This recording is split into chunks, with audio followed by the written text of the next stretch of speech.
الحمد لله الحنان المنان الذي خلق الإنسان وعلمه البيان، والصلاة والسلام على رسوله سيد الإنس والجان وعلى آله وأصحابه ذوي الخير والإحسان، أما بعد، فأعوذ بالله من الشيطان الرجيم. بسم الله الرحمن الرحيم. يا نساء النبي لستن كأحد من النساء إن اتقيتن فلا تخضعن بالقول إلى آخر هذه الآية. صدق الله مولانا العظيم، وبلغنا رسوله النبي الأمين المتين المختار الكريم، ونحن على ذلك من الشاهدين والشاكرين، والحمد لله رب العالمین. بارگاہ رسالت معاب صلی اللہ علیہ وسلم میں درود پاک کا ہدیہ پیش کریں. اللہم صلی علی سیدنا و مولانا محمد معدن الجود والکرم وآلہ واصحابہ الکرام وابنہ الکریم وبارک وسلم صلاة دائمة سرمدا ابدا. ہم نے محرم الحرام کی مجالس میں آج اور کل کو آخری طور پر تصور کیا تھا، مگر احباب کے اصرار نے ایک اور محفل کو بڑھا دیا. انشاءاللہ العزیز جمعہ کو آخری محفل ہوگی اس سال کی محرم کی. اللہ تعالیٰ زندگی میں اور محفلیں عطا فرمائیں. آج کی اس شب میں ہم خراج عقیدت پیش کرتے ہیں ان کی بارگاہ میں جن کی بارگاہ میں امام اہل سنت نے یوں عرض کیا ہے: سیدہ ظاہرہ طیبہ طاہرہ، جان احمد کی راحت پہ لاکھوں سلام. جس کے آنچل کو نہ دیکھا مہر و ماہ نے، اس ردائے نزاہت پہ لاکھوں سلام. ہماری مراد جگر گوشے رسول پاک صلی اللہ تعالیٰ علیہ وسلم کی عزیز ترین لخت جگر سیدہ کائنات فاطمۃ الزہرا سلام اللہ علیہا رضی اللہ تعالیٰ عنہا. عزیزان گرامی، اقبال نے بہت اچھی بات کہی. حضرت مریم ایک نسبت سے، عیسیٰ علیہ السلام کی نسبت سے وہ عزیز ہیں اور معزز ہیں، اور سیدہ کائنات فاطمۃ الزہرا تین نسبتوں کے ذریعے سے ممتاز ہیں. ان کے ساتھ بڑی نسبت یہ ہے کہ وہ دختر رسول ہیں. ان کے ساتھ دوسری نسبت یہ ہے کہ وہ حیدر کرار کی زوجہ مطہرہ ہیں. ان کے ساتھ تیسری نسبت ہے کہ وہ حسنین کریمین کی ماں ہیں. میرے عزیزوں، اور فضائل و مناقب کے اعتبار سے ان کی چوتھی فضیلت یہ ہے کہ میرے آقا نے انہیں جنتی خواتین کی سردار کہا ہے. اللہ تعالیٰ اس سیدہ کائنات فاطمۃ الزہرا رضی اللہ تعالیٰ عنہا کی بارگاہ کا توسل ہمیں عطا فرمائے، ان کا فیض ہمیں عطا فرمائے. اسلام میں خواتین کو ایک خصوصی جگہ دی گئی ہے. یہ آج واویلا مچانے والے بھی سنیں کہ جیسے ہی اسلام اور مسلمانوں کا نام آئے گا تو ایک شوشہ اٹھاتے ہیں ہر جگہ سے کہ یہ مسلمانوں پر یہ الزام لگانے میں بہت جلدی کرتے ہیں، پوری مغربی میڈیا اور یہاں کی آتنکی میڈیا بھی، کہ مسلمان عورتوں کو زور زبردستی کرتے ہیں، انہیں چار دیواری میں بند کر دیتے ہیں، انہیں پڑھائی سے محروم رکھتے ہیں، انہیں تعلیم سے دور رکھتے ہیں، اور نہ جانے کیا کیا شوشے چھوڑ کر کے. یہی تو باتیں ہیں جو عورتوں کو ابھارنے کے لیے اور انہیں بیوقوف بنانے کے لیے پیش کی جاتی ہیں. میں خواتین سے کہتا ہوں کہ تم ان کی باتیں سننے کی بجائے اپنی تاریخ کیوں نہیں پڑھ لیتی کہ کیا یہ جو آج بول رہے ہیں حقیقت میں ایسا ہی ہے؟ اگر ایسا حقیقت میں ہوتا تو کئی ہزار حدیثیں ماں عائشہ صدیقہ روایت نہیں کر رہی ہوتی. حدیث کی کتابوں میں ان کی روایت نہیں لی جاتی کہ علم اور یہ تعلیم سے ان کا کیا تعلق عورت کا. نہیں میرے عزیزوں، مکثرین صحابہ جنہوں نے کثرت سے حدیثیں روایت کی ہیں، اس میں حضرت عائشہ کا بھی مقام ہے، ان کا بھی مقام ہے. اسلام نے عورت کو ایک خصوصی جگہ عطا کی ہے. اس حدیث سے سمجھ میں آتا ہے کہ اللہ کے نبی صلی اللہ تعالیٰ علیہ وسلم نے ارشاد فرمایا دنیا میں 4 عورتیں بڑی عزت والی ہیں، سب سے عزت والی ہیں، 4 عورتوں کا تذکرہ کیا گیا ہے، وہ دنیا کی با کمال خواتین میں سے ہیں، جن میں سے پہلے نمبر پر حضرت سیدہ مریم، سیدہ بی بی مریم رضی اللہ تعالیٰ عنہ، دوسرے نمبر پر حضرت سیدہ آسیہ رضی اللہ تعالیٰ عنہ، تیسرے میں سیدہ خدیجہ الکبریٰ رضی اللہ تعالیٰ عنہ، چوتھے میں سیدہ فاطمہ الزہرا رضی اللہ تعالیٰ عنہ۔ یہ 4 عورتوں کا تذکرہ کیا گیا ہے اور کہا گیا کہ دنیا کی یہ باکمال خواتین معزز عورتوں میں سے ہیں، اللہ اور اس کے رسول کے نزدیک بھی۔ در حقیقت یہ 4 عورتوں کے نام نہیں، یہ 4 بڑے کردار بھی ہیں، ان عورتوں کے ساتھ ایک بڑا کردار ہے۔ اگر حضرت مریم کا تذکرہ آیا ہے حدیث میں کہ یہ باکمال ہیں، تو ساتھ میں ان کا کردار ہے وہ ایک عظیم ماں کی شکل میں آتی ہیں، وہ دنیا کی ایک عظیم ماں ہیں۔ اگر سیدہ خدیجہ الکبریٰ کا نام آتا ہے ایک باکمال خواتین میں، تو وہ ایک بہت ہی شفیق اور مہربان بیوی کی شکل میں آتی ہیں، جنہوں نے ہر وقت رسول پاک صلی اللہ تعالیٰ علیہ وسلم کے ساتھ وفا کیا، اپنے شوہر کے لیے ساری قربانیاں دی۔ حضرت فاطمہ الزہرا کا نام جب آتا ہے تو وہ ایک عظیم باپ کی عظیم بیٹی ہونے کا کردار ادا کرتی ہیں، ان کے کرداروں پر بھی توجہ ہونی چاہیے۔ حضرت سیدہ آسیہ رضی اللہ تعالیٰ عنہ دنیا کی ایک عظیم خاتون کے کردار میں ہیں۔ ان عورتوں کے کردار کو جب ہماری بچیاں پڑھیں گی تو یہ مغربی پروپیگنڈے سے نہیں بہکاوے میں آئیں گی، گمراہ نہیں ہوں گی۔ میں آج تاریخ کے جھروکوں میں سے چند ضرور سیرتیں آپ کے سامنے عرض کروں گا، جس سے ہمارے آنے والی نسلوں کو اور خصوصیت کے ساتھ ہمارے گھر کی بچیوں کو ایک حوصلہ پیدا ہو کہ ہماری تاریخ روشن ہے خواتین اسلام سے بھی۔ جہاں ہم مردوں کے بڑے بڑے کارنامے ذکر کرتے ہیں، الحمدللہ اسلام میں خواتین کے بھی بڑے کارنامے ہیں، جنہوں نے اسلام میں بہت بڑا حصہ لیا ہے۔ اسی لیے قرآن عظیم میں ایک آیت ایسی آئی ہے جس میں دونوں کا تذکرہ آیا ہے، مرد کا عورت کا، مرد کا عورت کا، ساتھ ساتھ میں اللہ نے فرمایا ان المسلمین والمسلمات والمؤمنین والمؤمنات والقانتین والقانتات والصادقین والصادقات والصابرین والصابرات والخاشعین والخاشعات والمتصدقین والمتصدقات والصائمین والصائمات والحافظین والحافظات والحافظین فروجهم والحافظات والذاکرین اللہ کثیرا والذاکرات اعد اللہ لهم مغفرتا واجرا عظیما۔ یہ ایک آیت ہے جس میں 10 قسم کے لوگوں کا ذکر آیا ہے، 10 قسم کے مرد اور 10 قسم کی عورتیں۔ ان کے لیے اللہ نے کیا وعدہ فرمایا ہے سنیں، اللہ فرماتا ہے بے شک مسلمان مرد اور مسلمان عورتیں ہیں، بے شک ایمان والے مرد، اسلام اور ایمان کو الگ بیان کیا گیا، مومن مرد اور مومنہ عورتیں، بے شک عبادت کرنے والا مرد، عبادت کرنے والی عورت، بے شک سچ بولنے والا مرد، سچ بولنے والی عورت، بے شک اللہ سے خوف کرنے والا مرد، اللہ سے خوف رکھنے والی عورت۔ اور اللہ تعالیٰ نے فرمایا اور جو تصدیق کرنے والا مرد اور تصدیق کرنے والی عورت، روزہ رکھنے والا مرد، روزہ رکھنے والی عورت، اپنی شرمگاہ کی حفاظت کرنے والا مرد، اپنے شرمگاہ کی حفاظت کرنے والی عورت، اللہ کا کثرت سے ذکر کرنے والا مرد، اللہ کا کثرت سے ذکر کرنے والی عورت۔ 10 قسم کی صفات بیان کر کے رب تعالیٰ فرماتا ہے اعد اللہ لہم مغفرتا واجرا عظیما، یہی لوگ ہیں جن کے لیے اللہ نے بڑا اجر عظیم تیار رکھا ہے، یہی وہ لوگ ہیں۔ یہاں پر 10 صفات میں نے جو ذکر کیا اس میں عورتوں کو ساتھ ساتھ بیان کیا گیا ہے۔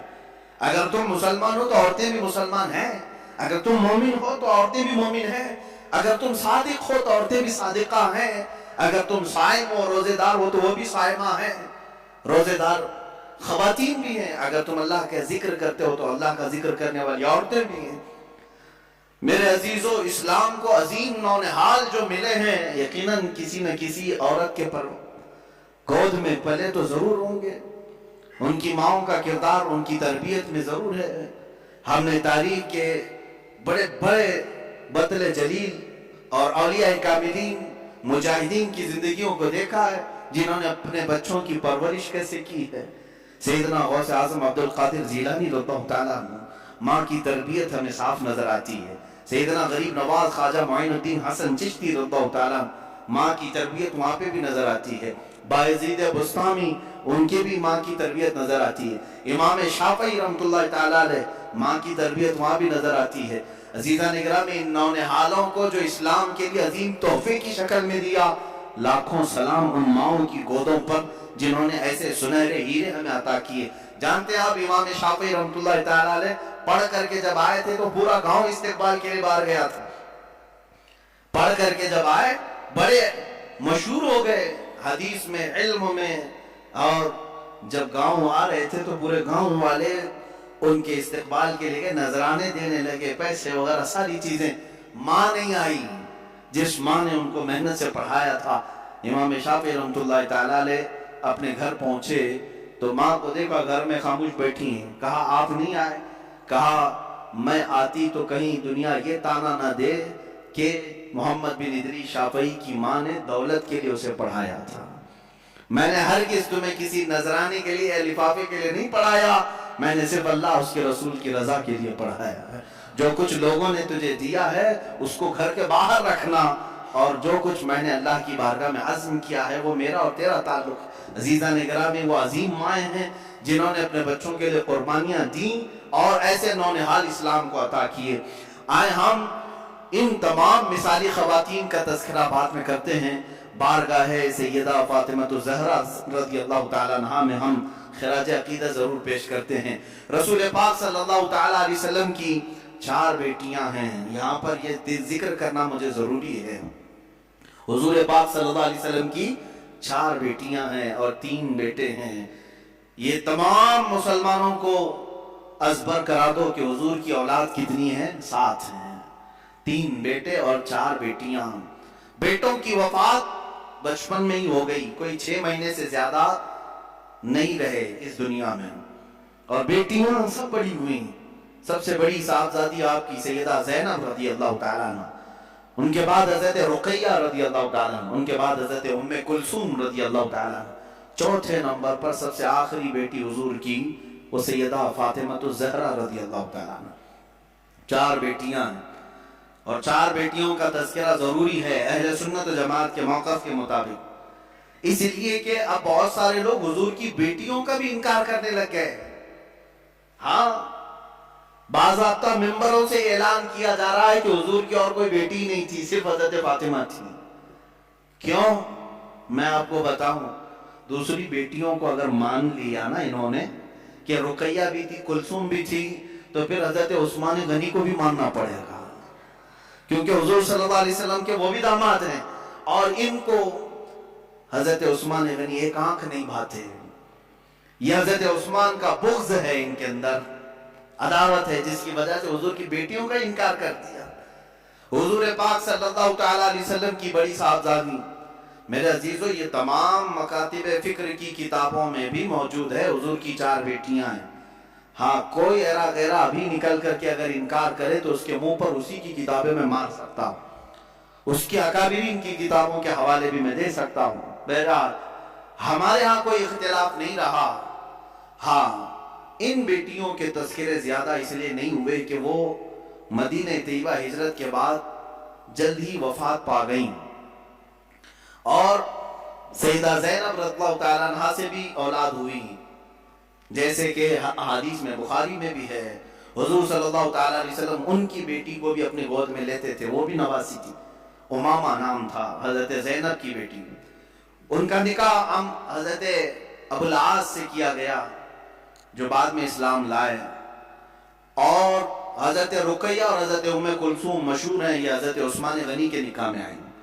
کنفیوز نہ ہونا کہ 2 بہنیں ایک ساتھ نہیں آئیں، بلکہ پہلے حضور صلی اللہ علیہ وسلم نے حضرت رقیہ کا نکاح حضرت عثمان سے کیا، اور وہ نکاح کے بعد بیمار ہوئیں، کافی دن تک بیمار رہیں، اور جنگ بدر میں جب میرے آقا تشریف لے گئے اس وقت حضرت عثمان غنی کو حضرت رقیہ کی عیادت کے لیے چھوڑ گئے، حضور کے مدینہ واپس آنے سے پہلے ہی حضرت رقیہ کا انتقال ہو گیا مدینہ، ان کی تدفین بھی ہو گئی۔ جنگ بدر کے موقع پر حضور اکرم صلی اللہ علیہ وسلم بدر میں تھے اور حضرت رقیہ کا انتقال ہو چکا تھا۔ واپس آنے کے بعد حضرت عثمان غنی بہت مغموم رہتے، تب میرے آقا صلی اللہ علیہ وسلم نے اپنی دوسری صاحبزادی حضرت ام کلثوم کا نکاح ان کے ساتھ کیا۔ حضرت ام کلثوم یہ بھی حضرت عثمان غنی کے ساتھ رہیں اور تقریباً 6-7 سال کے بعد ان کی بھی وفات ہوئی۔ حضرت ام کلثوم رضی اللہ تعالیٰ عنہا کا بھی انتقال مدینہ طیبہ میں ہوا۔ اب آخر میں جو صاحبزادی بچی وہ سیدہ کائنات فاطمہ الزہرا رضی اللہ تعالیٰ عنہ۔ حضور اکرم صلی اللہ تعالیٰ علیہ وسلم کی وفات تک آپ کی اولاد میں اگر کوئی باقی تھی تو صرف سیدہ فاطمہ تھی، اور حضور پاک صلی اللہ علیہ وسلم چھوٹی ہونے کے اعتبار سے اور بہت سارے معاملات کی وجہ سے حضرت فاطمہ کو نہایت عزیز رکھتے تھے، یہاں تک کہ ارشاد فرمایا انما فاطمہ بضعۃ منی، بے شک فاطمہ میرے جگر کا ٹکڑا ہے، میرے جسم کا ٹکڑا ہے، یسرنی من یسرھا، جس نے اسے خوش کیا اس نے مجھے خوش کیا، اور جس نے اسے تکلیف دی اس نے مجھے تکلیف دی۔ سیدہ فاطمہ الزہرا کو جس نے تکلیف دی اس نے رسول اللہ کو تکلیف دی۔ یہاں سے آپ اندازہ کریں اس سیدہ کائنات کے بیٹوں کو جنہوں نے دردناک انداز میں شہید کیا، کیا اس ماں کو تکلیف نہیں پہنچی ہوگی؟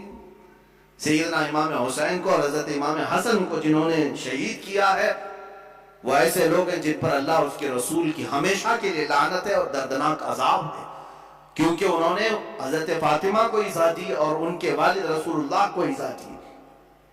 حضرت فاطمہ الزہرا رضی اللہ تعالیٰ عنہا مکہ مکرمہ میں اس وقت بھی حضور پاک صلی اللہ علیہ وسلم کے ساتھ تھیں جب مکہ والے آپ کو ستاتے پریشان کرتے۔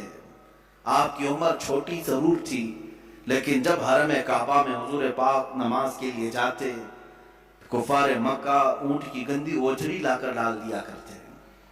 اس وقت روایات یہ ہیں کہ حضرت فاطمہ دوڑ کر کے آتی اور ان تمام آلائشوں کو نکال کر کے دور کر دیتی اور اپنے والد گرامی سے لپٹ جایا کرتی ہیں۔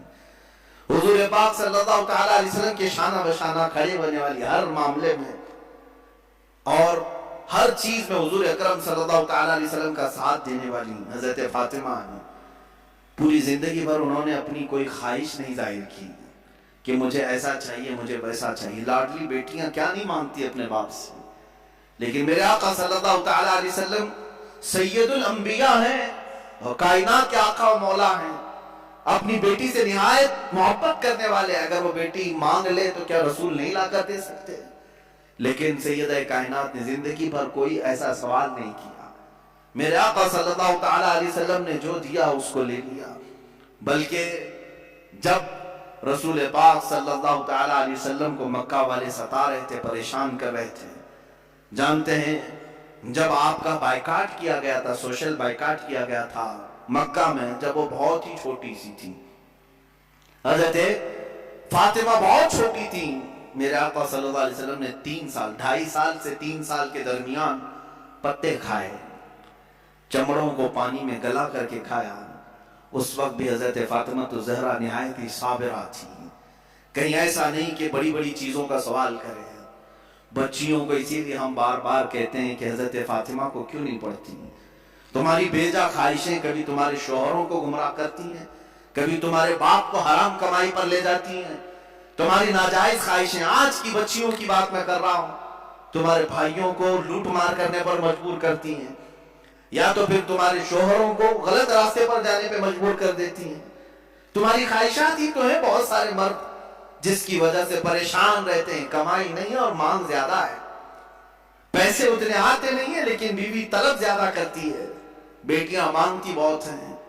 مجھے حیرت ہوتی ہے، افسوس ہے ان بچیوں کے لیے جو 18-20 سال اپنے ماں باپ کے ہاں پلتی ہیں، کھاتی ہیں، پیتی ہیں، اور پھر کسی اوباش کے ساتھ بھاگ کر کے چلی جاتی ہیں اور یہ کہتی میرے باپ نے تھوڑی نہ مجھے کچھ دیا ہے، یہ لونڈا ابھی جو آیا ہے اس نے مجھے 5,000 کا جوڑا دے دیا، 10,000 کا جوڑا دے دیا، فلاں دے دیا، معاذ اللہ۔ عزیزان گرامی، والدین کی نفرت یہ جو جوانی میں آ کر کے آتی ہے اس کی ایک وجہ میں بتاؤں، بچیوں کی تربیت صرف کھلونے لا کر، مٹھائیاں لا کر، اچھے خوبصورت کپڑے لا کر کے نہ کرو۔ اگر تم چاہتے ہو کہ تمہاری بیٹیاں صحیح سلامت رہیں تو بچپن سے ہی ان کے سینوں میں اللہ اس کے رسول کی محبت ڈالو۔ اگر تم نے ان کو اللہ اور اس کے رسول کے قریب کیا، اسلاف کی روایتیں پڑھائی، جوانی میں اللہ خود تمہاری محبت ان کے سینوں میں ڈالے گا۔ وہ ماں باپ کی قدر کرنے والی بنیں گی، اپنے والدین کا احترام کرنے والیاں بنیں گی۔ لیکن آج روتے ہوئے بہت سارے ماں باپ کو میں نے دیکھا ہے، کہتے ہیں حضرت ہم نے کیا نہیں کیا ان کے ساتھ، سب لا کر کے دے دیا، اچھی اسکول میں پڑھایا، اچھی چیزیں لا کر دی، جو مانگتی تھی سب لا کر کے دیا، اور سب سے بڑی خواہش اس کو اچھا موبائل بھی لا کے دیا، بائک بھی دلایا، سب کیا، اس کے باوجود ہمیں ٹھکرا کر کے جا رہی ہے۔ میرے عزیز تم نے سب دے دیا، یہ دنیا دیا اسے، لیکن بچپن سے کاش اسے اللہ اس کے رسول کی محبت دیا ہوتا۔ تو آج کے وقت دیکھو، دلوں میں محبت ڈالنا تمہارا کام نہیں ہے، دلوں میں محبت پیدا کرنا یہ اللہ رب العزت کی طرف سے ہوتا ہے۔ اگر تم اس کی محبت ڈالو گے تو تمہاری محبت اللہ اس کے سینے میں ڈالے گا، تمہاری اولاد کے سینے میں رکھے گا۔ میں بات کہتا ہوں سیدہ کائنات فاطمہ الزہرا رضی اللہ تعالی عنہا کی، جب آپ کے نکاح کا وقت آیا، حضرت علی کرم اللہ وجہہ الکریم کی طرف سے جب پیغام آیا، حضور اکرم صلی اللہ علیہ وسلم نے فوراً قبول کیا اور دونوں کا نکاح کیا، سادگی سے نکاح ہوا۔ تھوڑا سا جہیز جو حضور پاک صلی اللہ علیہ وسلم نے، ان کے جہیز کا لفظ جو استعمال کیا جاتا ہے، بعض لوگ اس کے جواز کے لیے اپنے سارے ساز و سامان اکٹھا کرنے کے لیے اس جہیز کا لفظ استعمال کرتے ہیں۔ بات در حقیقت یہ تھی کہ حضرت علی حضور کے ساتھ ہی رہتے تھے مدینے میں، جب ہجرت کر کے آئے تھے تو مدینے میں حضور کے ساتھ رہتے تھے۔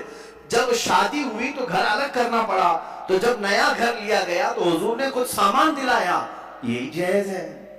بھائی نیا گھر دلایا جا رہا ہے، آج سے نئی زندگی وہ شروع کر رہے ہیں تو کچھ تو سامان لگے گا۔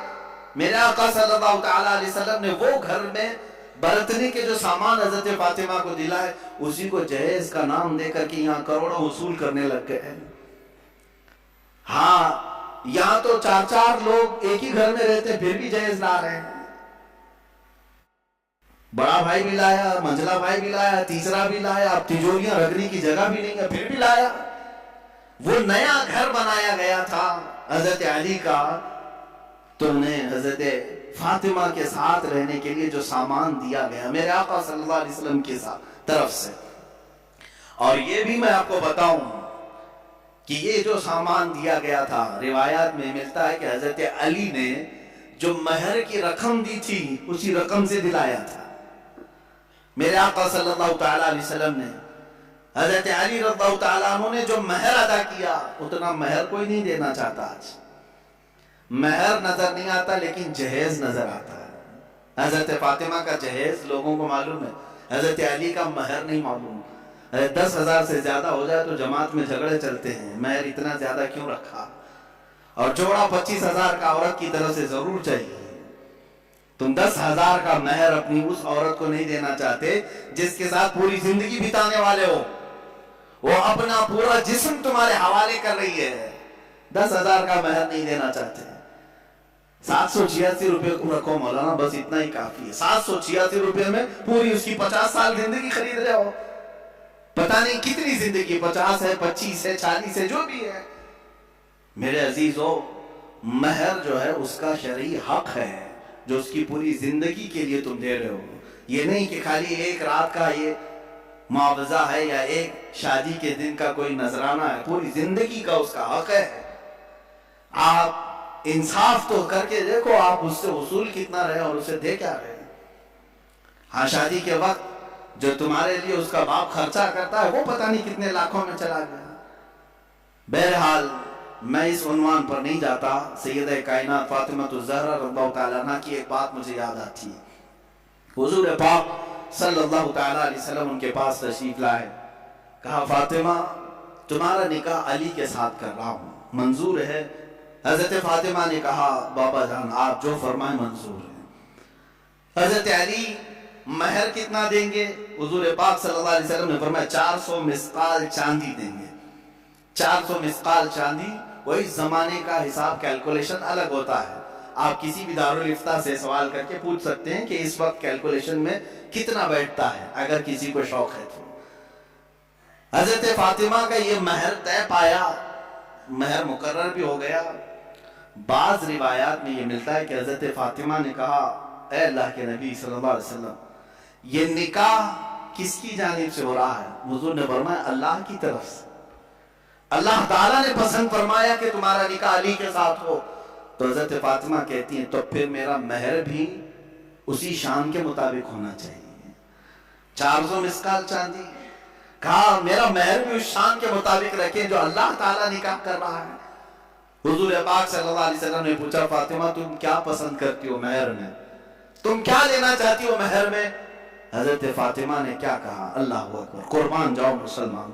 کہتی ہیں آقا اگر اللہ نکاح کر رہا ہے تو رب تعالیٰ سے یہ لکھوا لیں کہ آپ کی امت کی بخشش میرے مہر میں رکھی جائے.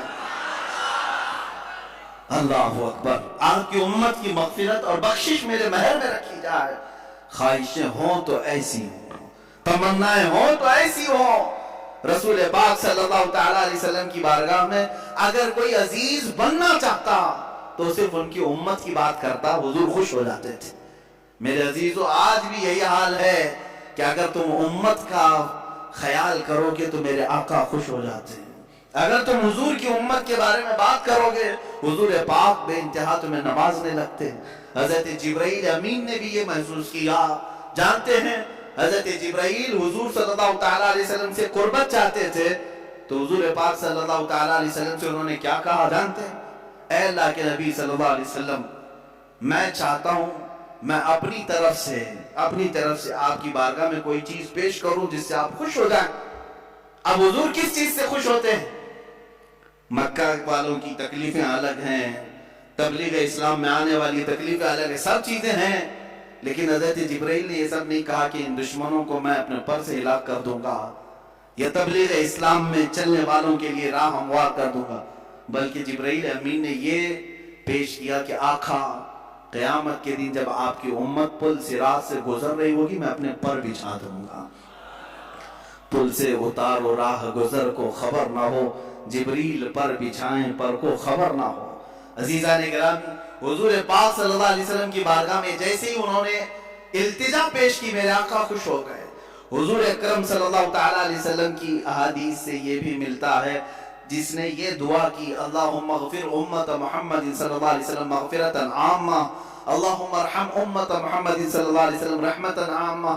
اے اللہ امت محمدیہ کی عام مغفرت فرما, اے اللہ امت محمدیہ پر عام رحم فرما. جس نے یہ دو دعائیں کی حضور فرماتے میری شفاعت اس پہ واجب ہو گئی. امت کی بھلائی کا خیال کرو. حضرت بی بی فاطمہ ہی تو ہیں کہ جو رسول پاک صلی اللہ تعالیٰ علیہ وسلم جنگل میں جا کر کے جب رونے لگے کسی کے کہنے سے آپ سر نہیں اٹھاتے تھے. حضرت فاطمہ آئیں, کہا بابا جان آپ سر اٹھائیں, میرے آقا آپ سر اٹھائیں. حضور پاک امت کے غم میں رو رہے تھے کہ اللہ تعالیٰ میری امت کی بخشش ہو جائے. حضرت فاطمہ نے کیا کہا جانتے ہیں؟ حضور سے اتنا عرض کیا کہ یا رسول اللہ جب تک آپ کی فاطمہ زندہ ہے کوئی رات سوئے گی نہیں, آپ کی امت کی مغفرت کی دعا کرتی رہے گی. حضور پاک نے سر اٹھا دیا. حضور پاک صلی اللہ علیہ وسلم کے پاس جب کبھی کوئی امت کی بھلائی کی بات کرتا ہے میرے آقا اس پر نوازشیں زیادہ کرتے ہیں. آج بھی اگر تم چاہتے ہو مسلمانوں کہ نبی کونین کو خوش دیکھو اور حضور پاک کا دیدار کرنا چاہتے ہو تو بھلائی امت میں لگ جاؤ. ایک رات وہ بھی آئے گی کہ میرے آقا خود تمہیں اپنے دیدار سے مشرف کریں گے. امت کی بھلائی کا خیال تو کرو. حضور پاک صلی اللہ علیہ وسلم کی بھولی بھالی امت کے لیے فکر تو کرو. سیدہ کائنات نے ہمیں یہ مزاج دیا, فاطمہ الزہرا رضی اللہ تعالیٰ عنہ نے ہمیں یہ مزاج دیا. ساتھ ہی میں ہر اس بیٹی کو بھی کہتا ہوں جو اپنے باپ کا خیال کرے, اپنے باپ کا خیال نہیں کرتی ہے, وہ سوچے کہ حضرت فاطمہ رضی اللہ تعالیٰ عنہ حضور اکرم صلی اللہ تعالیٰ علیہ وسلم کا کس قدر خیال فرماتی تھی. ان کے تبلیغی مسائی میں کس طرح سے وہ شانہ بشانہ ٹھہرتی, کبھی اپنی جانب سے کوئی ایسی خواہشات نہیں کی. حضور پاک صلی اللہ تعالیٰ علیہ وسلم کی بارگاہ میں ایک مرتبہ آئی تھی بس, وہ غلام مانگنے کے لیے. جنگ بدر کے قیدی جو غلام بنائے گئے تھے وہ تقسیم کیے جا رہے تھے، وہ بھی مال غنیمت میں تھا۔ وہ حضرت علی رضی اللہ تعالیٰ عنہ کے کہنے سے آئی تھی۔ حضرت فاطمہ جنتی خواتین کی سردار ہونے کے باوجود گھر کے کام خود کرتی تھی، اتنا کہ ان کے ہاتھوں میں چھالے پڑے ہوئے تھے۔ چکی پیس کر، روٹیاں بنا کر اور گھر کے سارے کام کاج کرتے ہوئے ان کے ہاتھوں میں چھالے تھے۔ وہ کس کی بیٹی ہیں؟ رسول پاک صلی اللہ علیہ وسلم کی ہیں۔ آج تھوڑے سے کسی مالدار کی بیٹی کو کام لگا دو، جھاڑو لگانے کے لیے کہو، نخرے کرے گی، میرا یہ کام نہیں ہے۔ وہ رسول پاک صلی اللہ علیہ وسلم کی صاحبزادی ہیں، غربت کی وجہ سے نہیں۔ جس کو جنتی خواتین کا سردار کہا گیا ہو، وہ چاہے تو ان کے لیے سونے اور چاندی کا پہاڑ چلا کریں، لیکن باوجود اس کے فقر و فاقہ انہوں نے پسند کیا۔ حضور پاک صلی اللہ علیہ وسلم کی بارگاہ میں آئی تھی، میرے آقا صلی اللہ علیہ وسلم نے یوں جواب میں ارشاد فرمایا، فاطمہ ایسا کیسے ہو سکتا ہے؟ بدر کے یتیموں کا حق باقی ہے، میں ان کا حق دیے بغیر تجھے کیسے غلام دے دوں؟ جاؤ، جب تھکن زیادہ ہو جائے کام کاج سے، 33 بار سبحان اللہ پڑھو، 33 بار الحمدللہ پڑھو، 34 بار اللہ اکبر پڑھو، اللہ تعالیٰ تمہاری ساری تھکن دور فرمائے گا۔ اسی کو آج ہم تسبیح فاطمہ بھی کہتے ہیں۔ ہم نمازوں میں پڑھتے ہیں، نمازوں کے بعد پڑھتے ہیں۔ یہ تسبیح فاطمہ حضور کی طرف سے عطا کی ہوئی تسبیح ہے۔ میرے عزیزوں، سیدہ کائنات فاطمہ الزہرا رضی اللہ تعالیٰ عنہا کی اور زندگی پاک کے چند گوشے اگر میں آپ کے سامنے رکھوں، انہوں نے نہایت ہی پردہ داری، عفت کا خیال، عزت کا خیال اس طرح سے فرمایا کہ اعلیٰ حضرت یہ کہہ رہے ہیں اپنے سلام کے شعر میں، جس کی آنچل کو نہ دیکھا مہر و ماہ نے، چاند اور سورج نے بھی ان کی آنچل کو نہیں دیکھا، وہ سیدہ کائنات ہیں فاطمہ الزہرا رضی اللہ تعالیٰ عنہا۔ زندگی تو یوں گزاری، وقت وفات بھی انہوں نے وصیت کی تھی کہ میرے جنازے کو کھلے طور پر نہ لے جانا۔ جس طرح سے عام جنازوں کو اس وقت لے جایا جاتا تھا، ان کے جنازے کا پورا سائیڈ سے کورنگ کیا ہوا کپڑا لگایا گیا اور رات کے وقت لے جایا گیا، مختصر سے لوگ تھے۔ حضرت سیدہ فاطمہ الزہرا رضی اللہ تعالیٰ عنہا وفات کے بعد بھی اپنی قبر اطہر میں مدفون ہوئی، اور روایت میں یہ ملتا ہے قیامت کے دن بھی، قیامت کے دن جب سارے محشر کے لوگ کھڑے ہوں گے، تب ایک فرشتہ ندا دے گا، غضوا ابصارکم فإن فاطمة بنت محمد تمر على الصراط۔ اے لوگوں اپنی آنکھیں نیچی کر لو، اس لیے کہ محمد عربی صلی اللہ علیہ وسلم کی بیٹی فاطمہ پل صراط سے گزر رہی ہیں، جنت کی طرف جا رہی ہیں۔ اور روایات میں بتایا گیا ہے وہ 70,000 عورتوں کے ساتھ جا رہی ہوں گی۔ کس شان سے جا رہی ہوں گی؟ ایسے گزرے گی جیسے بجلی کی چمک تیزی سے چلی جاتی ہے، پل صراط پر اتنی تیزی سے وہ گزر جائیں گی۔ محشر کے میدان میں بھی جن کی طرف دیکھنے کو منع کر دیا گیا، وہ کیسا پردہ رہا ان کی زندگی کا، اور وہ کون خوش نصیب خواتین ہوں گی جو 70,000 کی جھرمٹ میں شامل ہوں گی۔ کہا گیا یہ وہی ہوں گی جنہوں نے زندگی فاطمہ الزہرا کی کنیز بن کر کے گزاری ہیں، ان کی زندگی پاک کو نہایت عزیز رکھتی تھی۔ میرے عزیزوں، وہ خواتین ہزاروں کی تعداد میں ہو سکتی ہیں، اللہ تعالیٰ ہماری بچیوں کو اس جھرمٹ میں جگہ عطا فرمائے، ہماری بیویوں کو، ہماری ماؤں کو، ہماری بہنوں کو مولا اس جماعت میں جگہ عطا فرمائے۔ سیدہ کائنات فاطمہ الزہرا رضی اللہ تعالیٰ عنہا کی زندگی پاک کے بعد اب میں تھوڑی سی بات یہ عرض کرنا چاہتا ہوں میرے قوم کی بچیوں سے کہ آج کے حالات کے پیش نظر جس طرح کے پروپیگنڈے پھیلائے گئے ہیں، جس طرح کا ماحول یہاں پر بنایا جا رہا ہے، آج ہمارے قوم کی بچیوں کے لیے امتحان کی گھڑی آ گئی ہے، آزمائش کا وقت آ چکا ہے۔ آج درندے دندناتے ہوئے تمہاری عزتوں کی طرف نوچ کھانے والی نگاہوں سے دیکھ رہے ہیں، منظم پلاننگ کے طرف اور منظم منصوبہ سازی کے ساتھ ہماری بچیوں کو اغوا کیا جا رہا ہے، اٹھا لے جایا جا رہا ہے اور انہیں اپنے ہاں لے جا کر کے بیاہ کیا جا رہا ہے۔ ان تمام چیزوں میں میں کہتا ہوں کچھ لڑکیاں بھولی بھالی ہوتی ہیں، صورت پر آ گئی اور شیطانی چال کو دیکھ کر کے فریفتہ ہو گئی، میں سمجھتا ہوں یہ انہی گھروں کی بچیاں ہیں جن کے گھروں میں کبھی فاطمہ الزہرا کا تذکرہ نہیں کیا جا رہا ہوگا، یا بچپن سے ان کی تربیت میں کوئی کوتاہی کی گئی ہوگی، ورنہ جس کے سینے میں محبت مصطفیٰ ہو، عشق مصطفیٰ ہو، اور ایک عظیم گھرانہ جس میں قرآن کی تلاوت ہو رہی ہو، احادیث کا درس ہو رہا ہو، وہاں کی بچیاں اس طرح کا قدم نہیں اٹھاتی۔ اگر اٹھاتی ہیں تو اللہ تعالیٰ غیب سے ان کی مدد بھی فرمائے گا۔ آج بڑی ذمہ داری کے ساتھ میں کہتا ہوں، ہمارے ہاں جو ماحول پیدا کیا جا رہا ہے بچیوں کے لیے، یہاں جتنے لوگ ہیں وہ الرٹ ہو جائیں۔ آج کچھ درندے یہ اعلان بھی کرنے لگ گئے، دیکھ رہے ہیں آپ، کھلے عام پوسٹر لگا رہے ہیں۔ اتر پردیش میں کچھ گنڈے اس طرح کی بھی بات کر رہے ہیں کہ ہم اس سال 2100 مسلمان لڑکیوں کو ہمارے ہاں بہو بنائیں گے، ہندو بنا کر کے لائیں گے، اور اپنے حساب سے ان کی شادیاں رچائیں گے۔ یہ علل اعلان کیا جا رہا ہے۔ یہی بات اگر میں کہہ دوں تو پھر آتنکی ہو جاؤں گا۔ اگر ہمیں ضرورت نہیں ہے، ہم اپنے نوجوانوں کو اس طرح کھلے چھوڑنا بھی نہیں چاہتے کہ جاؤ اٹھا لاؤ۔ میرے عزیزوں، ہم چاہتے بھی نہیں، ویسے بہت سارے نوجوان ہیں اسی کام پر لگے ہوئے رہتے ہیں۔ اسلام اس طرح کی تبلیغ نہیں کرتا کہ کسی کے باپ کی کسی کی بیٹی کو اغوا کر کے لے آئے اور زبردستی اپنے بستر کا اسے سامان بنائے۔ ہمارے ہاں یہ طریقہ نہیں ہے۔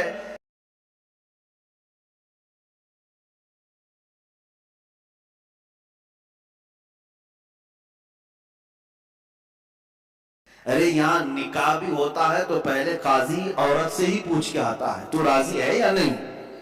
بغیر رضا کے تو دولہے سے بھی نہیں پوچھا جاتا کہ قبول ہے کہ نہیں، پہلے تو خاتون سے ہی ہمارے یہاں پوچھنے کا رواج ہے، اور اگر اس کی رضا نہ ہو تو نکاح بھی نہیں۔ ہم زور زبردستی کے قائل ہی نہیں ہیں۔ کسی کو اغوا کر کے لے جانا، اٹھا کر کے لے جانا، زبردستی بہو بنانا، اگر یہ کام ہو رہا ہوتا تو پتہ نہیں سب صفایا بھی ہو چکا ہوتا۔ ایسا نہیں ہے میرے عزیزوں۔ یہاں پر ان بچیوں کے لیے میں کہتا ہوں کہ کچھ ایسے حالات بنائے جائیں گے، شکل و صورت اس پر کبھی مت جانا۔ فرمایا گیا کہ ایک نوجوان کی شکل میں شیطان آتا ہے، ابلیس لعین ایک خوبصورت نوجوان کی شکل میں آتا ہے عورتوں کے پاس، اچھے بال، اچھا چہرہ، اچھے کپڑے، جو اپنی طرف موہ لے ہیں۔ تو لڑکیاں اگر شہوت کے ساتھ اس کی طرف دیکھنے لگ گئیں تو فرمایا گیا النظر سہم من سہام الشیطان، یہ آنکھ جو ہے شیطان کے تیروں میں سے ایک تیر ہے۔ نظر جو پڑتی ہے، شہوت کے ساتھ جو نظر گئی، شیطان وہاں تیر چلا دیتا ہے۔ جو نوجوان تمہیں بھا گیا، یہ ضروری نہیں کہ وہ انسان ہی، وہ شیطان بھی ہوتا ہے۔ شیطان کوئی لمبے سینگ والا، بڑی پونچھ والا، پر والا نہیں ہے کہ ایسی شکل میں آئے گا تب تم ڈر کے بھاگو گی۔ شیطان تو ایک اچھے نوجوان کی شکل میں بھی آتا ہے، خوبصورت لڑکوں کی شکل میں آتا ہے، اور مردوں کے پاس خوبصورت لڑکیوں کی شکل میں آتا ہے۔ جب یہ بہک جاتے ہیں، گناہ کر لیتے ہیں، تب چلا جاتا ہے، بھاگ جاتا ہے، اچھے اچھے پرہیزگاروں کی شکل میں آ جاتا ہے اور تمہارے ایمان کا سودا کرنے لگ جاتا ہے۔ میرے عزیزو، بنی اسرائیل کی وہ حکایت مجھے یاد آتی ہے جس میں اس نے ایک بڑے عابد کا تقوی بھسم کر دیا۔ بہت بڑا عابد، نیک، اپنے صومعہ سے نکلتا نہیں تھا۔ صومعہ اس کو کہتے ہیں جہاں عبادت کرنے کی جگہ ہوتی تھی پہلے بنی اسرائیل، اس کے باہر وہ کبھی نہیں نکلتا تھا۔ 4 بھائی تھے، ایک بہن تھی قریب میں، وہ چاروں بھائی تجارت کے لیے جا رہے تھے، بہن اکیلی گھر میں تھی۔ کہا کس کے حوالے کر کے جائیں گے؟ تو اس عابد، اس پرہیزگار شخص کے پاس آئے چاروں بھائی، کہا ہم اپنی بہن کو چھوڑ جا رہے ہیں، آپ صرف خیال رکھنا، آپ نظر رکھنا۔ اس نے کہا ہاں ٹھیک ہے، وہ چلے گئے۔ نظر رکھنے والا عابد نکلتا نہیں تھا۔ ایک دن ایک بزرگ آئے، وہ بزرگ یہی ابلیس لعین ہے۔ آ کر کے اس نے دروازے پر کہا کہ تیرے بھروسے ایک نوجوان لڑکی کو چھوڑ گئے ہیں، وہ گھر میں بچا کے اکیلی پک رہی ہوتی ہے اور بہت زیادہ اکتا جاتی ہے، کبھی کبھار بات تو کر لو، سو خیریت تو پوچھو۔ یہ اپنے صومعے کے دروازے تک آیا بس، اور وہاں سے اس کو پکار کر کے کہا، وہ لڑکی اپنے دروازے پر آئی، ایک دوسرے کو دیکھا اور بات چیت کیا، خیر خیریت پوچھا، یہیں تک تھی بات۔ لیکن شیطان یہیں سے اپنے کام شروع کرتا ہے۔ اس کے بعد دوسرے دن یہ عابد اور بات چیت شروع کر دیا۔ یہاں سے یہ سلسلہ اتنا بڑا کہ اس کے اندر عبادتوں کی جو طلب تھی وہ کم ہونے لگی. اب یہ اپنے صومعہ سے نکل کر کے اس کے گھر بھی جانے لگا, جا کر کے گھنٹوں بات چیت کرتے رہے. وہ وقت بھی آیا جب اس نے اس کے ساتھ زنا بھی کر لیا, اس ایک نوجوان خاتون کے ساتھ, کیونکہ یہ شادی نہیں کرنے والا تھا. پوری قوم کے نزدیک یہ نہایت عابد ہے, پرہیزگار ہے, زنا ہو گیا, حمل بھی ٹھہر گیا. اب کیا کرے؟ نوجوان لڑکی کے ساتھ ایسے معاملات ہوئے, ڈرا. وہی ابلیس آیا پھر بزرگ کی شکل میں, کہا دیکھو بہت بڑا معاملہ ہو جائے گا, اگر تم یہ معلوم ہو گیا تو پوری قوم تمہارے ساتھ کیا کرے گی. کہا کیا کروں؟ کہا اس کا گلا دبا دو, مار دو اور دفن کر دو, گھر میں کسی کو پتہ بھی نہیں چلے. اس نے قتل کر دیا اس لڑکی کو اور دبا دیا اندر, زمین صاف کر دیا. جب چاروں بھائی تجارت سے واپس آئے, پوچھا کہاں ہے ہماری بہن؟ کہا وہ بیمار ہو گئی تھی, میں نے اس کو بہت علاج کیا, انتقال کر گئی, قبرستان میں دفن کیا, ایک جھوٹی قبر دکھا دی. وہ روئے دھوئے ہو گئی, بات ختم. لیکن کیا یہیں پر سلسلہ ختم ہو جاتا ہے؟ چند دنوں کے بعد ان بھائیوں کے پاس یہ ابلیس آیا, کہا یہ عابد جھوٹ بولتا ہے, یہ جو عبادت کرنے والا مکار ہے جھوٹ بولتا ہے. تمہاری بہن سے اس نے منہ کالا کیا, حمل ٹھہرا, تو اس کے بعد اس نے مار کر کے یہیں گھر میں دفن کیا. انہوں نے کھود کر کے دیکھا تو لاش کا پرانا بقیہ مل گیا. اب وہ واویلا مچا کہ باہر آنے کے بعد اس کو صومعہ سے باہر کھینچا گیا, اس کے کپڑے پھاڑے گئے, اس کے بال نوچے گئے, منہ کالا کیا گیا, پورا گاؤں ٹوٹ پڑا, اس کا صومعہ توڑ ڈالے, اور اس کے بعد پھر اس کو پھانسی پر چڑھایا گیا. پھانسی پر جب چڑھایا گیا تب پھر ابلیس آیا. ابلیس آیا, کہا کہ بہت بری حالت ہو گئی تمہاری, مجھے افسوس ہے, مجھے افسوس ہے, لیکن میں تجھے بچا سکتا ہوں, بچا سکتا ہوں, میں تجھے یہاں سے نکال سکتا ہوں, میرے پاس طاقت ہے. کہا کیا کرنا ہوگا بتا دیں. اس ابلیس نے کہا بس تو یہ کہہ دے کہ تیرے لیے سجدہ جائز ہے, یعنی اپنے لیے. کہا کہ تو مجھے یہ سمجھ لے کہ میں آزاد کروں گا تو تو مجھے سجدہ کرے گا. کہا بالکل کروں گا, سجدہ کروں گا. کفر کر دیا. اسی وقت اس کو پھانسی پر چڑھا دیا گیا. شیطان بھاگ گیا. جس کی ابتدا عبادتوں سے شروع ہوئی تھی, انہی نظروں کا دھوکہ تھا کہ کفر پر موت ہو گئی. یہ حکایت بھی موجود ہے. میں ان بچیوں سے بھی کہتا ہوں کہ تم اچھے گھروں کی ہوں گی, اچھے خاندانوں کی ہوگی. بہت ساری لڑکیاں یہ دلیل دینے لگ جاتی ہیں کہ ہم ان کو صحیح راستے پر لے کے آ جائیں گی, وہ مسلمان بن جائیں گے, فلاح ہو جائیں گے. تبلیغ کا اتنا ہی شوق ہے تو مجھ سے رابطہ کریں, بہت سارے میدان ہیں, میں بھیجوں گا تبلیغ کے لیے. صرف اور صرف کسی ایک لڑکے پر یہ اس طرح کے حالات, بسا اوقات ہم نے دیکھا ہے کہ تمہارا دین خطرے میں آ گیا اور کفر پر موت ہو گئی, کفر پر موت ہو گئی. ابھی چند مہینے پہلے, 6-7 مہینے پہلے کا ایک واقعہ گردش کر رہا ہے, اخبارات کی سرخی بھی بنا اور بہت سارے سوشل میڈیا پر یہ گردش بھی کرتی رہی بات. مدھیہ پردیش کے کسی علاقے کی ایک نوجوان لڑکی اپنے گھر چھوڑ کر بھاگی تھی اسی طرح سے, اور اس کے گھر گئی, سب کو چھوڑ دیا. 4 مہینے اس کے ساتھ نہیں گزارا. ایک دن اس نے صرف یہ کہا تھا کہ مجھے شام میں گھمانے کیوں نہیں لے جاتے. اسی بات پر جھگڑا شروع ہوا, یہاں تک پہنچا کہ اس غیر مسلم نے اس عورت کو گلا گھونٹ کے مار دیا. لڑکی مسلمان تھی, گھر واپس آ نہیں سکتی تھی, مر گئی. اور رو دھو کر کے گھر والوں نے کہا کہ بیمار ہو گئی تھی, ہم نے وہی واقعہ ہوا. لیکن پولیس کو بعد میں شک ہوا, تفتیش شروع کی, 3rd ڈگری لگایا تو سب بول دیا. کہا کہ ایسا ایسا ہوا تھا اور میں نے مار دیا ہے, میں نے مار دیا ہے. عزیزہ نگرامی, پوسٹ مارٹم آنے کے بعد پتا چلا 2 مہینے کے بعد کہ اس لڑکی کو انہوں نے اس طرح سے مار دیا تھا. میں ان بچیوں سے کہتا ہوں جو اپنے گھروں کی عزت کو لے کر کے نکل جاتی ہیں. آج میں اسی بات کی طرف آنا چاہتا تھا, اور تمہیں میں مثالی خواتین کی وہ زندگیاں بتاؤں جن کے اوپر مکہ والوں نے مظالم کے پہاڑ ڈھا دیے. کیا نہیں کیا. اس سیدہ سمیہ کو لاکھوں سلام, جن کو گھر سے گرفتار کر کے مکہ کے کافروں نے بیچ بازار میں لایا اور گھوڑے کی ٹانگوں سے باندھ دیا. کہا سمیہ چھوڑ دے اپنے دین کو. اگر خواہشات ان عورتوں کے دلوں میں بھی ہوتی تو چھوڑ دیتی. مکہ کے بڑے بڑے رئیس ان کو اپنانے کے لیے تیار تھے, بڑے بڑے پیسے والے اپنے لیے اپنے گھر کو ان کو بلانے کے لیے تیار تھے. سیدہ سمیہ اس وقت بھی احد احد کہتی رہی, میرا اللہ ایک ہے, میرا اللہ ایک ہے. اس کے علاوہ میں کسی بات کا اقرار نہیں کروں گی۔ ان کو اتنا مارا سیدہ سمیہ کو، ابو جہل خبیث مردود نے ان کی شرمگاہ پر نیزہ مار کر کے انہیں شہید کیا۔ تمہیں معلوم ہے پوری اسلام کی تاریخ اٹھا کر کے دیکھنا، اسلام میں سب سے پہلے شہید ہونے والی اگر کوئی ہے تو سیدہ سمیہ ہے۔ وہ عورت ہے جنہوں نے جان پیش کر دیا، دین نہیں دیا، دین نہیں بیچا۔ حضرت فقیہہ، حضرت نہدیہ، حضرت زنیرہ، یہ وہ صحابیات ہیں جو باندیاں تھیں یا غلام تھیں، لیکن بہت ماری گئی ہیں، بہت تکلیف اٹھائی گئی۔ اب تک تم حضرت بلال حبشی کا ہی سنتے رہے نا، حضرت خباب کا سنتے رہے، حضرت نہدیہ کا سنو، حضرت زنیرہ کا سنو، حضرت فقیہہ ایک ایسی صحابیہ ہے جن کو خود حضرت عمر مارتے تھے ایمان لانے سے پہلے، اتنا مارتے تھے کہ تھک جاتے تھے اور بیٹھ کر کے کہتے کہ میں تجھے اس لیے نہیں چھوڑا ہوں کہ تجھ پر رحم آ گیا، اس لیے چھوڑا ہوں کہ میں تھک گیا ہوں۔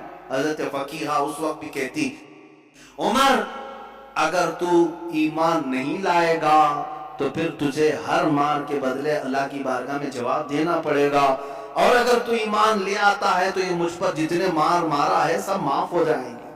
اس وقت کہتی تھی حضرت فقیہہ کون عورت ہے جو مار کھانے کے بعد یہ کہے کہ تو ایمان لے آ جا؟ کون ہے؟ یہ ایک باندی تھی حضرت فقیہہ۔ حضرت زنیرہ ایک صحابیہ ایسی مکہ کی، انہوں نے حضور پاک صلی اللہ تعالیٰ علیہ وسلم پر ایمان لانے کے بعد مکہ والوں نے اتنے تانے دیے ان کو، اتنے تانے دیے۔ ایک وقت ایسا بھی آیا کہ بیمار ہو کر کے ان کی آنکھیں چلی گئیں۔ اب تانے دینے والوں کو اور بڑا موقع ملا، اور بڑا موقع ملا۔ پورے مکہ والے یہ کہنے لگے زنیرہ دیکھو لات و حبل اور عزا جو ہمارے خدا ہیں، انہوں نے تجھے وہ کیا کہتے ہیں شناپ دے دیا، یہ لوگ کہتے ہیں شراب دے دیا، جس طرح سے بھی کہتے ہیں کہ بددعا لگ گئی ہمارے خداؤں کی تجھے، تیری آنکھیں چلی گئی۔ حضرت زنیرہ ٹس سے مس نہیں ہوئی، مسکراتی تھی اور کہتی تھی میری آنکھیں جس نے دیا تھا اس نے لیا، تمہارے خداؤں کو تو اپنے آس پاس کی بھی خبر نہیں ہوتی، ان کی خود کی آنکھیں نہیں دکھتی، وہ میری آنکھیں کیا لیں گے؟ دوسرے عورتیں بہت جلدی ان باتوں کی طرف آ جاتی ہیں، ارے کہیں ایسا تو نہیں ہے کہ حقیقت میں جو کہہ رہے ہیں کہ فلاں کی بددعا لگ گئی، اب شگن ہو گیا، فلاں ہو گیا۔ ان کی آنکھیں چلی گئی تھی تب بھی وہ ایمان پر قائم تھی۔ یہاں بچے رونے لگ جائیں، 3-4 دن ستانے لگ جائیں تو آ جاتے ہیں، کہا کہ حضرت ہم نے سنا ہے کہ اس کا نام کوئی سخت ہو گیا ہے، اس کی وجہ سے اس کو ایسا ستا رہا ہے، پریشان کر رہا ہے۔ پوچھا نام کیا ہے؟ کہا حسین ہے۔ کوئی سخت نام ہے؟ وہ عورتیں بھی آئی جنہوں نے اپنی بچیوں کا نام زینب رکھا، کہا حضرت نام کا تو کچھ اثر نہیں ہو رہا ہے۔ معاذ اللہ رب العالمین، اسلامی نام رکھے ہو، انت وشواس کہاں سے تمہارے اندر آیا؟ ہاں برے نام اگر رکھے ہو تو پھر بدلو، لیکن اسلامی نام اگر ہیں تو بیماریاں تو آتی جاتی رہتی ہیں۔ ناموں سے بیماری اگر آنی ہوتی، ناموں سے ہی جانی ہوتی تو شاید ساری دنیا والے ایک ہی نام رکھتے، آج ایک ہی نام رکھتے کہ ہاں جو صاف ستھرا ہو، جس نام سے کبھی بیماری نہیں آتی، سارے لوگ وہی نام رکھتے۔ ایسا نہیں ہے، یہ اس طرح کی اندھی عقیدتیں جو داخل کی گئی۔ حضرت زنیرہ اس صحابیہ سے ہمیں ملتا، آنکھیں چلی گئی تب بھی وہ ایمان پر اس طرح قائم تھی اور کہتی مجھے ایمان لانے کی وجہ سے آنکھیں نہیں گئی ہیں، تمہارے خداؤں کو آس پاس کا ہوش نہیں ہوتا، وہ میری آنکھیں کیا لیں گے؟ حضرت ام شریک ایک صحابیہ ایسی ہیں، مکہ والوں نے، ان کے خاندان والوں نے، ان کے ددیال ننیحال دونوں خاندانوں نے مل کر کے کیا کیا جانتے؟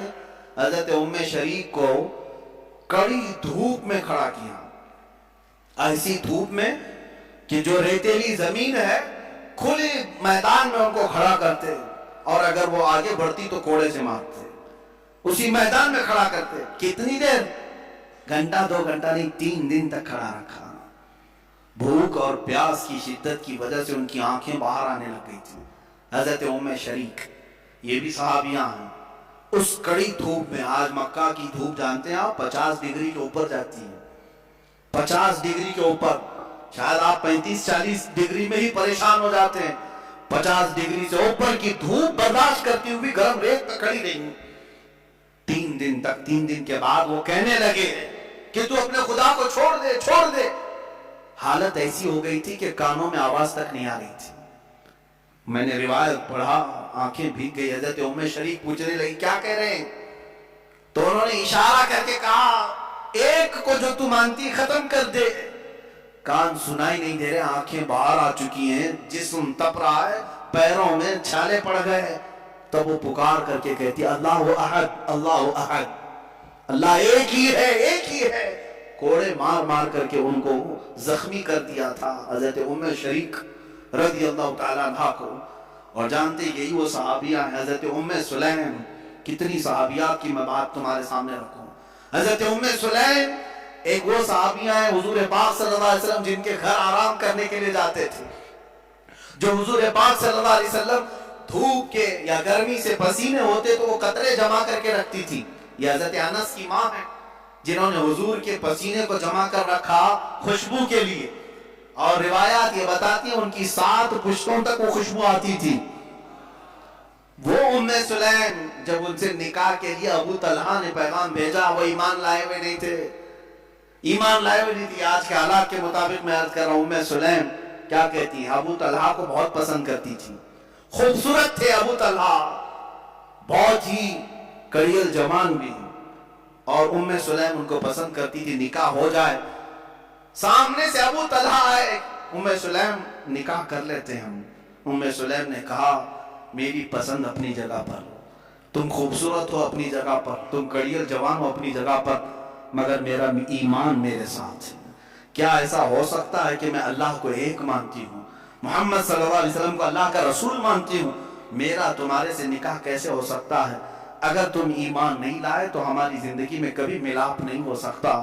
حضرت ام سلیم کی دعوت پر حضرت ابو طلحہ ایمان لائے، اور ایمان لائے تو صرف نکاح کے لیے نہیں لائے، حضور کے جانثار بن گئے اور عشرہ مبشرہ صحابہ میں داخل ہو گئے. خواتین کا یہ بھی کردار ہے عزیزان گرامی. وہ ایسے نہیں کہ پسند آ گیا جوان تو گھر سے بھاگ کر نکل پڑی، چاہے کہیں پر بھی جا کر کے شادی رچانا پڑے. معاذ اللہ، ان بچیوں کی زندگی پر مجھے بڑا افسوس ہوتا ہے جن ماں باپ کی عزت کو مٹی میں ملا کر کے فخر کرتی ہیں. یہ سب کہاں سے ہو رہا ہے جانتے ہیں؟ یہ سب اسی ٹیلی ویژن سے، انٹرنیٹ سے اور سیریلوں سے. آج پوری دنیا ملا کر کے ایسی چیزیں دکھانا چاہ رہی ہے. مجھے کل ہی ہماری ایک خاتون نے یہ کہا تھا، بتایا تھا کہ سب سے زیادہ ابھی فی الحال عورتیں پاکستانی سیریل اور وہاں کے ٹیلی ویژن سے نشر ہونے والی فلموں وغیرہ کو دیکھتی ہیں. مجھے اس کی خبر نہیں تھی. لیکن اگر اس طرح کا ماحول وہاں سے پیش کیا جا رہا ہے تو میں تو کہتا ہوں کہ ان تمام چیزوں پر بندش لگانی چاہیے. اور یہ تاثر دیا جاتا ہے لڑکیوں کو کہ آزاد رہو، جو تمہیں پسند ہے اس سے بھاگ جاؤ، ماں باپ راضی ہو ناراض ہو کوئی مسئلہ نہیں، بعد میں سب ٹھیک ٹھاک ہو جاتا ہے، سب برابر ہو جاتا ہے. عزیزان گرامی، تمہیں پتا ہے کہ یہ وہ والدین جن کی رضا میں تمہاری جنت ہے، جن کی ناراضگی میں تمہاری جہنم ہے، ماؤں کو روتا ہوا، باپ کو روتا ہوا بلکتا ہوا چھوڑ کر کے چلے جاتے. پسند ہے کہیں سے تو پھر والدین کو راضی کیوں نہیں کر لیتے ان باتوں پر. ہاں، جہاں تک رہی بات مسلمانوں کی آپس میں، کبھی ماں باپ اگر ناراض ہو کر بیٹھتے ہیں تو وقت لگ جائے گا، منا لیں گے، اور نکاح ہو گیا تو کوئی حرج نہیں. مجھے تو افسوس اس بات پر ہے کہ ایمان بھی چھوڑ کر جا رہی ہیں.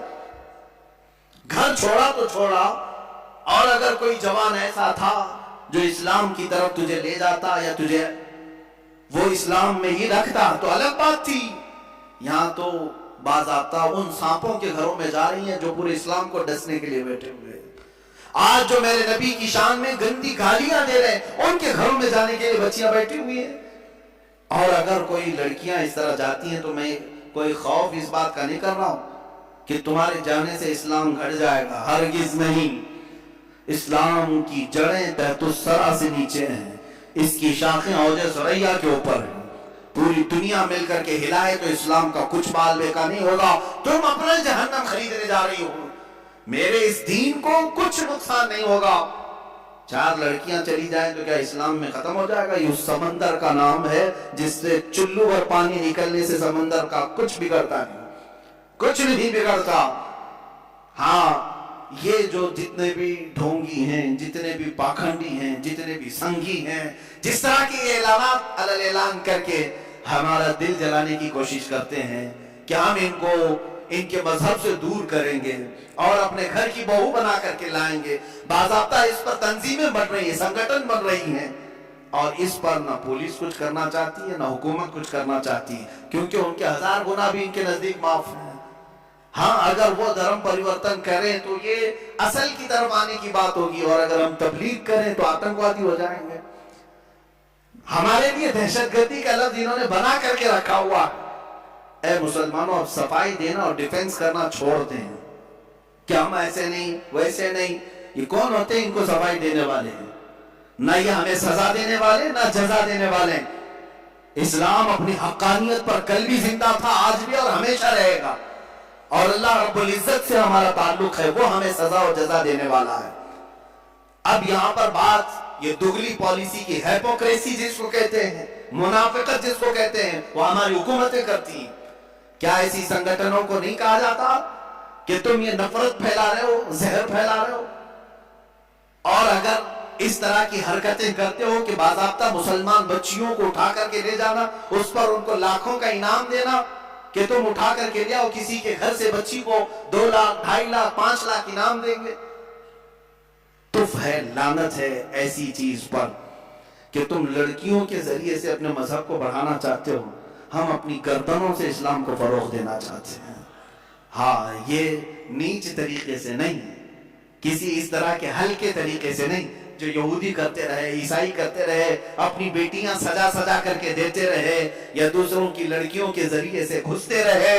اسلام اس طرح سے نہیں ہے. صلاح الدین ایوبی کے پاس کئی دوشیزائیں, کئی خوبصورت لڑکیاں آتی رہی, صلاح الدین ایوبی نے ایک نظر ان کی طرف نہیں دیکھا. تمہیں معلوم ہے سلطان الہند غریب نواز کے پاس 40 دن تک ایک لڑکی جاتی رہی, صرف اپنے دامے فریب میں پھنسانے کے لیے کہ ہماری طرف آ جائے. راجے کی بیٹی تھی, لیکن 40 دن تک اس مرد قلندر نے ایک نظر تک نہیں دیکھا. 40 دن کے بعد وہ خود فدا ہوئی اور دائرہ اسلام میں داخل ہوئی. عزیزان گرامی وقار, یہ ہماری تاریخ رہی ہے. ہم کسی کے گھروں میں چھید ڈال کر کے, سوراخ مار کر کے اٹھانا نہیں چاہتے. ہاں انشاءاللہ العزیز تم لے جانا چاہتے ہو, بہو بنانا چاہتے ہو, جس طرح کی حرکتیں پیدا کر رہے ہو, انشاءاللہ اب ہمارا پیغام عام ہوگا. دیکھنا یہ جوان جب غلام مصطفیٰ بنے گا, ایک نہیں 4 ساتھ آئیں گے انشاءاللہ, آئیں گے انشاءاللہ. ہاں, یہ بیوی بنانے کی شوق سے نہیں کہہ رہا ہوں. ہاں انشاءاللہ العزیز مصطفیٰ کریم کی محبت میں ہر کوئی ضرور وارفتہ ہوگا. اس لیے کہ ہم نے تبلیغ جو کیا ہے پوری دنیا میں, وہ اخلاق مصطفیٰ سے کیا ہے, دین مصطفیٰ سے کیا ہے. کل ہی میں نے وہ افغانستان کی ایک خاتون کے متعلق, افغان کی نہیں ہے, وہ انگلینڈ کی خاتون ہے, اس نے اپنا بیان نشر کیا ہے کہ وہاں کے کچھ مسلمانوں کا جو رویہ میرے ساتھ تھا, اور اس نے پورا حجاب پہن کر کے اپنا ایک انٹرویو دیا ہے. یہ جھوٹا پروپیگنڈا تھا جو پھیلایا جا رہا تھا. عصمت دری کرتے ہیں, عزت لوٹتے ہیں, مگر میری عزت کی اگر کسی نے وہاں پر حفاظت کی ہے تو یہ جوان مسلمان ہی تھے, جنہوں نے میری طرف کسی کو بڑھنے نہیں دیا.